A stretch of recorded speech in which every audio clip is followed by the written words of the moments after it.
again, no, dahil I'm working with another lawyer, at least one other lawyer actively, it would be improper for me to say something without conferring with him. Pero nakapagsalita naman ako na hindi tayo uuwi na hindi kasama ang Presidente Duterte.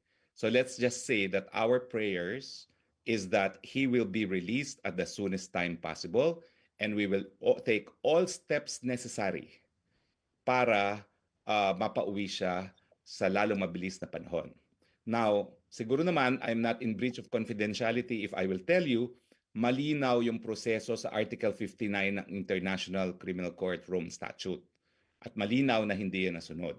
So ang mangyayari ngayon ng issue, sapat ba yon para mawala ang jurisdiction ng hukuman? Yan ay pagdidesisyonan ng hukuman kasi hindi naman nila talagang po pwedeng ipilit na naiharap siya sa isang lokal na hukuman. Okay?